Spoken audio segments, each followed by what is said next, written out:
Good morning students, welcome to YouTube platform of Bansal academy. तो आज आपके साथ फिर से डिस्कस करूंगी हमारा प्रीवियस ईयर एग्जामिनेशन जो कि प्योरली है इंग्लिश वाले पोर्शन पे बेस्ड। एंड हम लोग डिस्कस करेंगे हमारा पीवाईक्यू जो कि है इंग्लिश का पंजाब कांस्टेबल 2023 का जो एग्जामिनेशन है उसी के बारे में डिस्कशन करने वाली हूँ। पुराने जो आप लोग क्वेश्चन पेपर्स को सॉल्व करते हैं सो दैट आप लोगों को बहुत अच्छे से एक एनालिसिस, एक आइडिया मिल जाए कि एग्जैक्टली एग्जामिनेशन में क्वेश्चंस आने किस लेवल पे हैं और किस टाइप से क्वेश्चन आएंगे, सो दैट जो आपके आने वाले एग्जामिनेशन है वहां पे आप लोगों को बहुत ही ईज रहे, क्वेश्चंस करने में ज्यादा दिक्कत नहीं होनी चाहिए। चलिए सबसे पहले रीड करेंगे। सबसे पहला question that says parts of a sentence are given below in jumbled order. Definitely jumble वाला क्वेश्चन है, उसको सॉल्व करना पड़ेगा। Arrange the parts in a correct order to form a meaningful sentence. Meaningful sentence बनाना पड़ेगा इसका। Where we can imagine, आप लोग चारों के चारों सेंटेंसेस को पढ़े। चारों सेंटेंसेस को ऑप्शंस को पढ़ने के बाद आप लोगों के पास यहाँ पे 1 2 3 4 चार ऑप्शंस आप लोगों के पास प्रोवाइडेड हैं, सो दैट आप लोग क्वेश्चन को बहुत अच्छे से पढ़े एंड आफ्टर दैट यहाँ पे इन जम्बल्ड सेंटेंसेस को जोड़ने की कोशिश करेंगे।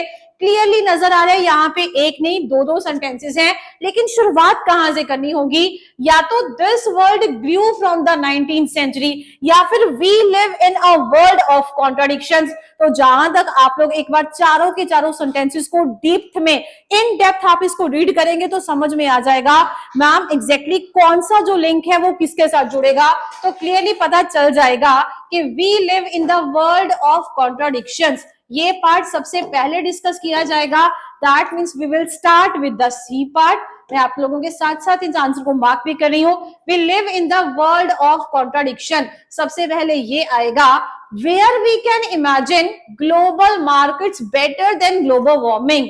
बोला चाहता है हम ऐसे कॉन्ट्राडिक्शन वाले संसार में, दुनिया में रहते हैं जहां पे हम लोग इमेजिन क्या कर रहे हैं कि जो ग्लोबल मार्केट है वो बेटर है किससे? ग्लोबल वार्मिंग से। तो यहां पे इसको दूसरे नंबर पे third line, this world wide grew from the 19th century. ऐसी ये जो सोच है कब से डेवलप हुई है? फ्रॉम द 19th सेंचुरी आज द इंडस्ट्रियल रेवोल्यूशन, जब से इंडस्ट्रियल रेवोल्यूशन थी। फ्लडेड द अर्थ, जिसने पूरी अर्थ को फ्लडेड कर दिया, मतलब भर भर के ये चीजें मिली हैं। क्या मिली है? With commodities making the world seem like a small space. लगता है हमारी दुनिया एक बहुत छोटी सी दुनिया है। So that is the reason why 1 2 3 और आफ्टर दैट ये लास्ट में आएगा 4। I hope you are able to understand the pattern. यहाँ पे सबसे पहले सी आएगा, C A B and D. So definitely जो हमारा पहला ऑप्शन है that is our right answer. Tick करते रहेंगे students, first part is the right answer. Jumbled part को ही बस हम लोगों ने अरेंज करना था। चलिए आएंगे नेक्स्ट क्वेश्चन पे। Select the most appropriate option to fill in the blanks. It becomes day by day in the December. Sorry यहाँ पे ना आप लोगों को ब्लैंक मिसिंग है, मैं यहाँ पे ब्लैंक लगा रही हूँ। इट बिकेम डैश, यहाँ पे मैंने लिख दिया it became dash day by day in the December. मैंने बोला दिन भर दिन क्या होता जा रहा है? दिन भर दिन कोल्डर। अब यहाँ पे बहुत सारी ऑप्शन है, यहाँ पे थोड़ा सा ध्यान से देखेंगे। क्या कोई कंपैरिजन वाला वर्ड यूज किया? बोलोगे मैम नहीं किया। अगर कंपैरिजन ही नहीं था तो कोल्डर और द कोल्डेस्ट पॉसिबल ही नहीं है कि ये हमारा आंसर हो। After that we are left with two options, very cold and cold. Very cold मतलब बहुत ठंड है, कोल्ड मतलब ठंडा। तो देखेंगे कौन सा हमारा कॉन्टेक्स्ट सही बैठेगा। मैंने बोला इट बिकेम, क्या होता जा रहा है? ठंड होती जा रही है दिन भर दिन, या बहुत ठंड होती जा रही है इन दिसंबर। तो यहाँ पे अगर हम वेरी कोल्ड लिख देंगे तो वो बहुत ही जस्टिफाइड है। रीजन क्या था? बिकेम अपने आप में वर्ब है, अगर वो इसको जस्टिफाई करने की कोशिश करेगा तो उसमें कोई दिक्कत वाली बात नहीं है। Just write down A part is the right answer. It became very cold day by day in December. Tick कर लेंगे स्टूडेंट्स फटाफट से हमारा राइट आंसर।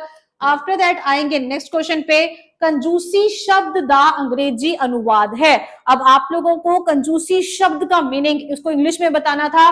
बहुत इजी वर्ड है, हर किसी को पता होना चाहिए कि कंजूस को इंग्लिश में क्या बोला जाता है? कंजूसी को, दैट इज माइजरलीनेस। कंजूस होता ये कंजूसी है, माइजर होगा कंजूस, जो उस चीज की कंजूसी करते हैं ना, जिसको पैसा नहीं खर्चना अच्छा लगता, उसको तो माइजर बोला जाएगा, लेकिन कंजूसी करने को क्या बोला जाएगा? बोलोगे मैम माइजरलीनेस। टिक कर लेंगे फटाफट से। यहाँ पे मीन, एंटीमनी ये हमारे ऑप्शंस में ऑब्वियसली नहीं आएंगे, क्योंकि कंजूस होना, माइजर होना ये बहुत ही इंपॉर्टेंट वर्ड है, ब्रदर बहुत ही कॉमन वर्ड है। हम लोगों को समझ में आ जाता है कि मैम ये दोनों ऑप्शंस तो पॉसिबल ही नहीं है। मीन का मतलब होगा मतलबी, तो ये पॉसिबल नहीं था। माइजर और माइजरलीनेस के बीच में कंफ्यूज हो जाते हैं। अगर कंजूस होता तो माइजर, कंजूसी करनी है तो माइजरलीनेस। टिक कर लेंगे। 78 का C option is the right option. चलेंगे नेक्स्ट क्वेश्चन की तरफ।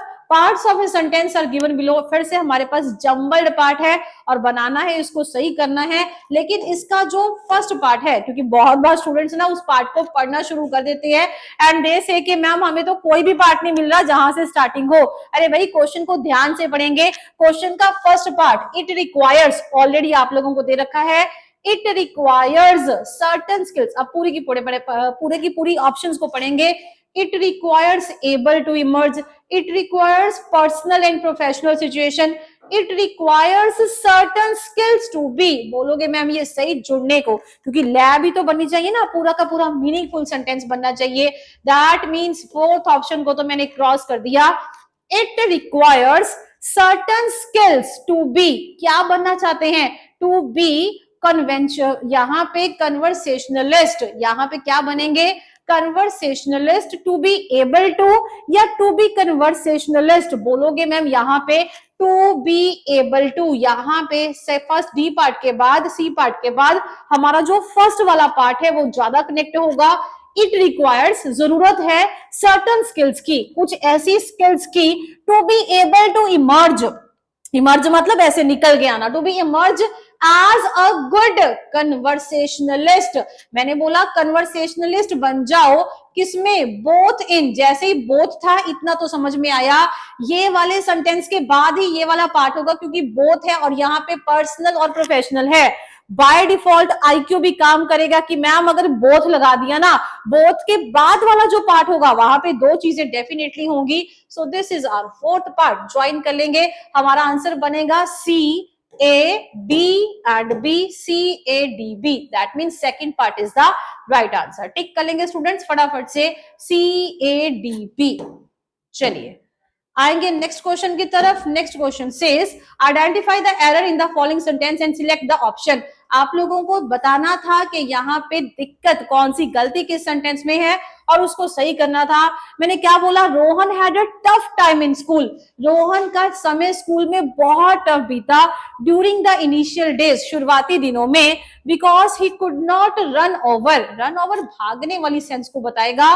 With the other kids of his class. अब इसी सेंटेंस को मैं करेक्ट ऑप्शन, मतलब एक वर्ड है, बहुत ध्यान से देखेंगे, यहाँ पे रन ओवर को ही रिप्लेस कर रखा है। क्वेश्चन पढ़े चारों ऑप्शंस को, एक बार वीडियो को पॉज करके अगर आप लोग रीड करेंगे, बोलेंगे मैम बाकी सारा कंटेंट सेम है, सिर्फ यहाँ पे run over, drag on, dress up, fit in या पुट ऑफ। बोलेंगे मैम यहाँ पे कुछ तो होगा कि जो इसको रिप्लेस कर पाए।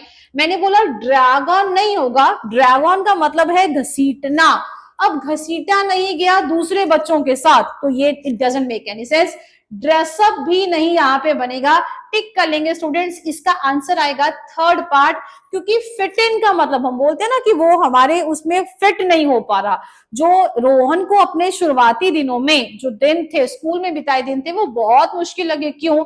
क्योंकि वो बाकी बच्चों के साथ कोप नहीं कर पा रहा था, उसको बाकी बच्चों के साथ फिट नहीं हो पा रहा था। फिट होने का मतलब है यहाँ पे, वैसे फिजिकली फिट होने की बात नहीं कर रहे हैं, I mean to say adjust in any new environment. So यहाँ पे फिट इन का मतलब एडजस्टमेंट होती है, जो हम कभी भी करते हैं जब नए एटमॉस्फेयर या नए एनवायरमेंट में जाते हैं। So definitely third is the right answer. Tick कर लेंगे स्टूडेंट्स जल्दी से। चलिए आएंगे नेक्स्ट क्वेश्चन की तरफ। Select the appropriate synonym for the underlined word from the given option. यहाँ पे अंडरलाइन जो वर्ड है, सबसे पहले उस चीज को देख लेंगे। अंडरलाइंड वर्ड है हमारा enormous. The enormous structure is from the 18th century. Enormous का जो जनरल मीनिंग है सबसे पहले वही पता होना चाहिए। इसका मतलब है बहुत बड़ा या विशाल, जिसको बोला जाता है ना कि ये जो इतना बड़ा स्ट्रक्चर है कहां से है, कहां से है, हमने बोला 18th सेंचुरी से है। क्या एनॉर्मस ब्यूटीफुल होगा? एनॉर्मस का मीनिंग होता है बहुत ही बड़ा, तभी तो बोला जाता है कि अपनी वोकैब पे बहुत अच्छे से काम करें। अगर काम करेंगे इन वर्ड्स को, इसके मीनिंग्स को ढूंढना बहुत इजी हो जाता है। मिनिएचर नहीं आएगा, स्टनिंग नहीं आएगा, ये सब खूबसूरती वाले हैं। जबकि कोलोसल एक ऐसा वर्ड है जिसका मतलब है बहुत बड़ा या फिर विशाल। लिख लेंगे स्टूडेंट्स, दोनों ही सिनोनिम है, बहुत बड़ा या फिर विशाल, ताकि समझ में आ जाए एग्जैक्टली सिनेरियो क्या था। चलिए, I hope you are able to understand this question. Fourth part is the right answer. Fourth part colossal, इसको टिक कर लेंगे। आएंगे जी स्टूडेंट्स हमारे नेक्स्ट क्वेश्चन पे। Following sentence has been divided into 4 parts. बताएंगे स्टूडेंट इसके किस पार्ट में एरर है। तो पढ़ेंगे क्वेश्चन को। राकेश, अ 4th class student, is the tallest of all the students in the school. Rakesh a 4th class student, Rakesh कौन सी क्लास से है? राकेश अ 4th class student is a tallest. अब थोड़ा सा ध्यान से देखेंगे, क्यों मैं इस सेंटेंस को बार बार पढ़ रही हूं। 2 बार मैंने सेंटेंस को पढ़ा ताकि गलती तुम लोगों को सुनने से ही समझ में आ जाए। रीजन क्या था? Is a tallest, how is that possible? अगर आप लोग सुपरलेटिव डिग्री यूज करेंगे तो अ का यूजेज तो सिर्फ और सिर्फ एक के लिए होगा। आर्टिकल गलत यूज कर दिया, अ नहीं यूज करना था, यूज करना था द। तो यहाँ पे टिक कर लेंगे स्टूडेंट्स। यहाँ पे जो ए पार्ट है इज द राइट आंसर। पता था कि हमारे पास इज द टॉलेस्ट नहीं, इज अ टॉलेस्ट नहीं आएगा, इज द टॉलेस्ट आएगा। टिक कर लेंगे स्टूडेंट्स, जल्दी से हमारा आंसर। चलिए आएंगे हमारे नेक्स्ट क्वेश्चन पे। नेक्स्ट क्वेश्चन में हमारे पास एक बहुत ही छोटा सा पैराग्राफ बेस्ड क्वेश्चन है, जिसको अगर आप लोग थोड़ा सा ध्यान से देखें तो बोलोगे मैम ये मायना, जिसको मैना भी बोला जाता है सॉर्ट ऑफ, उसके ऊपर हमारा ये पूरा का पूरा पैराग्राफ है। जल्दी से आप लोगों के साथ एक क्विक रीडिंग देने वाली हूँ। One Indian bird which loves to live approach individuals is the myna. बहुत ही हमारे इंडियंस का बहुत ही बढ़िया और बड़ा प्यार लेने वाला ये बर्ड है। The myna is a dull earthy coloured bird. ये डल है, अर्दी कलर्ड मतलब मिट्टी के रंग वाला, अर्थ के कलर वाला बर्ड है। With a white flecks on the wings, इसके विंग्स पे कुछ व्हाइट फिक्स है। A radiant yellow bill and a yellow flecks around the eyes, कुछ येलो फिक्स है इसकी आईज के इर्द गिर्द। विद ब्लैक बीक, इसकी ब्लैक बीक है। Fruits, grains, insects and kitchen scraps are what mynas eat. ये सब चीजें हैं जो ये कौन खाएगा? माइनर्स खाएंगे। They might follow the plough, ये मतलब खेती को भी, उसको वहां पे भी पाए जाते हैं। एंड ईट द इंसेक्ट्स, मतलब जहां पे खेती बाड़ी की जाएगी, मतलब खेतों की बात करें तो वहां पे भी ये जरूर मिलेंगे। क्यों? वहां पे इंसेक्ट्स को खाने का काम करेंगे। As they find as the earth is tuned up, जब उसकी खुदाई करेंगे धरती की तो वहां पे, और they might eat cattle ticks, ये कैटल के टिक्स खाएंगे, या फिर वहां पे छोटे छोटे जो इंसेक्ट्स होंगे, जब मिट्टी की खुदाई होगी तो बहुत सारे ऐसे इंसेक्ट्स हैं जो नीचे से आएंगे, सो डेफिनेटली माइनर्स उनको ईट कर लेते हैं। सो ये खेतों में भी बहुत बार देखने को मिलेंगे। Mynas construct nests in the crevices of old buildings और ट्री ट्रंक्स। ये कहां पे? पुरानी बिल्डिंग्स में, वहां पे जहां भी जगह होगी पुरानी बिल्डिंग पे, छत पे या कहीं पे, और ट्री ट्रंक्स जो पेड़ होगा उसकी ट्रंक में, मतलब पूरे के पूरे एरिया में आप लोगों को ये अपना नेस्ट कहीं पे भी बना सकते हैं। The nests are made up of, किस चीज से बना है? कॉटन फाइबर ट्विग्स, ट्विग्स होगी वो छोटे छोटे, उसको जिसको पंजाबी में डक्के बोला जाता है ना, तो वो जितने भी छोटे घास फूस जिसको बोला जाए। So paper and roots. 4 to 5 brilliant blue eggs, इसके जो एग्स होंगे वो किस कलर के हैं? ब्लू कलर के एग्स हैं। Are laid by the mother bird, जो मदर बर्ड होगी वो एक टाइम पे 4 से 5 ब्लू ब्रिलियंट अंडे देने का काम करेगी। Both parent care for the offspring, offspring मतलब जो नया पैदा हुआ बच्चा होगा उसका बहुत ही ध्यान रखेंगे। And hatch the eggs, definitely female को एग्स को क्या करना पड़ेगा? हैच करना पड़ेगा, तभी एग से हैचिंग के बाद ही, I hope you are able to understand, hatching का ही एक प्रोसेस है जब एग से छोटा बेबी इमर्ज होगा। After that mynas are sometimes kept as pets and caught when they are young. कई बार इनको पेट्स की तरह रखा जाता है और जब ये यंग बहुत छोटे होते हैं इनको तभी से पकड़ लिया जाता है. They can make sound that makes it sound like they are saying the same thing over and over again. कई बार इनकी आवाज ऐसी लगती है जैसे ये बार बार एक ही चीज को दोहरा रही है. चलिए पढ़ेंगे क्वेश्चंस को. Based on the reading of the passage select the appropriate that is not a quality of माइना. माइना की कौन सी क्वालिटी नहीं है? ब्लैक बीक, अरे अभी तो बताया यहाँ पे ब्लैक बीक तो है. रेडियंट येलो आईज, लेकिन उसकी रेडियंट येलो आईज नहीं है, आईज के अराउंड कुछ येलो है लेकिन आंखें येलो नहीं है. व्हाइट फिक्स्ड विंग्स, बिल्कुल वहां पे कुछ व्हाइट कलर का फिक्स था विंग पे. डल अर्दी कलर वो भी है, so definitely second part is the right answer. बाकी सब ऑप्शंस तो ऑलरेडी इसमें है, माइनर के फीचर्स हैं. जो नहीं है क्योंकि नॉट अ क्वालिटी है ना, तो रेडियंट येलो आईज मतलब second part is the right answer. चलिए आएंगे हमारे नेक्स्ट क्वेश्चन पे. नेक्स्ट क्वेश्चन सेज, दोबारा से सेम ही पैसेज है, मैंने इसको दोबारा से रीराइट करवाया है. So which is the correct group of materials used by mynas to make nest. Nest बनाने के लिए क्या क्या यूज किया जाएगा? बोलोगे मैम यहाँ पे बहुत सारी चीजें हैं. कॉटन फाइबर, टिक कर लेंगे जी, चेक करते रहेंगे कौन से वाले सेट में आप लोगों के पास एग्जैक्टली सारा कुछ सेम मिलेगा. ये रहा, मैंने इसको सर्कल कर दिया, बहुत ध्यान से चेक करेंगे. मैंने बोला कॉटन, क्या कॉटन यहाँ पे सब में है? Cotton cotton cotton cotton and cotton, cotton चारों में है. आफ्टर दैट फाइबर, फाइबर इधर भी है, 1 2 3 एंड यहाँ पे कॉटन और फाइबर दोनों में कॉमन था.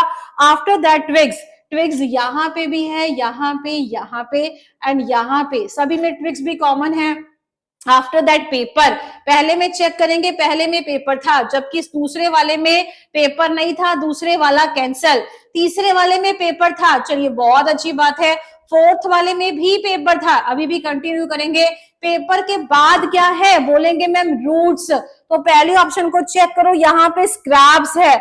आफ्टर दैट जो ये थर्ड वाला है, डिट्टो कॉपी पेस्ट मिले मेरे को मिला, दैट मीन्स आगे जाने की जरूरत ही नहीं है. ये जो चीजें हैं बस थोड़ा सा टाइम लगता है क्योंकि आप लोगों को कॉमन एलिमेंट को ढूंढना पड़ता है.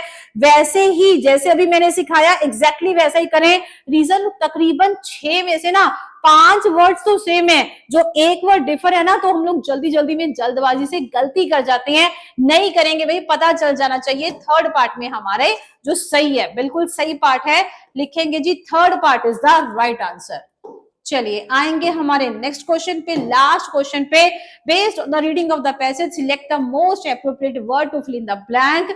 आई was waiting for my sister for 3 days. मैं अपनी बहन का इंतजार कर रहा था 3 दिनों से.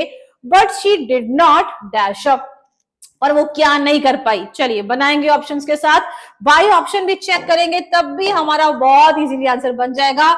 She could not construct up, construct होगा किसी बिल्डिंग की बनाने के बारे में, तो वो नहीं बना पाई, तो चलिए ये गलत है. हैच अपने आप में मीनिंग ही यहाँ पे गलत आ जाएगा. क्या हैच करना, क्या कैच करना, but she did not catch up, पर वो मिल नहीं पाई. या फिर वो टर्म अप, तो टिक कर लेंगे जी. यहाँ पे जो एक वर्ड है हैच, आप लोग चारों की चारों ऑप्शन को पहले चेक करेंगे. कंस्ट्रक्ट यहाँ पे था ही नहीं. टर्म यहाँ पे बहुत बार टमी एरिया के लिए, जैसे स्टमक का छोटा सा पार्ट है टमी एरिया, उसकी कॉन्ट्रैक्टेड फॉर्म को टर्म लिख देते हैं. बट शी कुडंट कैचअप, मैं अपनी बहन से बहुत टाइम से मिलना चाहता था. But she could not dash up, यहाँ पे हमारा सही आंसर होगा हैच. हैच का सिर्फ और सिर्फ एक ही मीनिंग नहीं है. हैच का मतलब ये भी है जब आप कोई न्यू प्लान बनाना चाहते हैं, टू क्रिएट अ प्लान. जब मैं अपनी बहन से तो मिलना चाहता था, but she did not make a plan, वो प्लान नहीं बना पाई. तो हैच का मीनिंग सिर्फ वही हैचिंग वाला प्रोसेस नहीं है. हैच का मतलब टू मेक अ प्लान भी होगा. लिख लेंगे स्टूडेंट्स ताकि हम लोगों को समझ में आ सके. To make the new plan या प्लान लिख लेंगे, पर वो प्लान नहीं बना पाई. टिक कर लेंगे, B part is the right answer. चलिए आई होप आप लोगों को हमारा ये लास्ट वाला पोर्शन था पीवाईक्यूज का, ये वाला पोर्शन बहुत अच्छे से समझ में आया होगा. ये समझ में आना जरूरी भी बहुत है. रीजन आप लोगों के साथ जितने भी पीवाईक्यूज को डिस्कस किया जाएगा, definitely they are going to help you in your coming examination. So आप लोगों के लिए बहुत ईजी रहेगी. बहुत अच्छे से इन वीडियोस को देखें, टेक्निक्स को ऑब्जर्व करने की कोशिश करें कि कैसे आप लोगों को गलत ऑप्शन को पहले हटाना है। आफ्टर दैट बहुत इजीली आप लोग जो सही ऑप्शन है उसके नजदीक जल्दी से पहुंच जाएंगे। So till then important concepts को रिवाइज करते रहेंगे। Thank you.